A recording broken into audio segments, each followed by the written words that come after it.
இன்றைக்கி நம்ம palindrome எப்படி செக் பண்ணுறது பார்க்கலாம். First text equal to input of double quoteக்குள்ளே enter a string. இந்த டெக்ஸ்ட்டுக்குள்ளே நம்ம கொடுக்குற ஸ்ட்ரிங் வந்து ஸ்டோர் ஆகும். இன்புட்டுங்கிறது நம்ம கெட் பண்ணுறதுக்காக இந்த இன்புட் அப்படிங்கிறத நம்ம இங்கே ஸ்டேட்மெண்ட்டுக்கு டைப் பண்ணியிருக்கோம். இப்போ கொடுத்த டெக்ஸ்ட்டு ரிவர்ஸாக நம்மளுக்கு செக் பண்ணுறதுக்காக reversed underscore text equal to text, அதாவது கொடுத்த டெக்ஸ்ட் அது ரிவர்ஸ்டாக இருக்கா ஈக்குவலாக இருக்கான்னு செக் பண்ணுறதுக்காக இந்த செகண்ட் ஸ்டேட்மெண்ட் நமக்கு டைப் பண்ணியிருக்கோம்.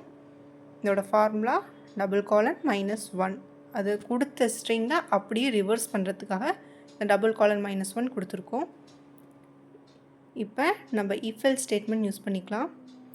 if text equal to reversed underscore text colon, நம்ம கொடுத்த ஸ்ட்ரிங் அது ரிவர்ஸாக இருந்துச்சுன்னா பிரிண்ட் ஸ்டேட்மெண்ட்டில் நம்ம இட் இஸ் ஏ palindrome, அதாவது இப்போ நம்ம மாம்னு கொடுத்தா அது ரிவர்ஸ் பண்ணாலும் அதே மாம் தான் வரும்.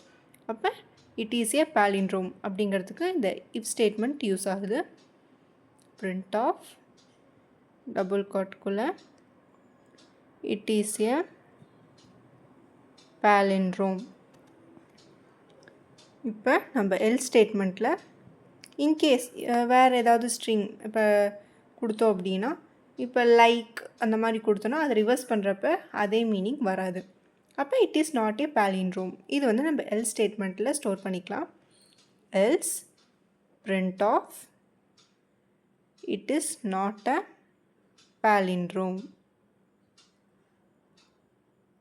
டைப் பண்ணிக்கலாம். இப்போ இதை நம்ம செக் பண்ணி பார்த்துடலாம்.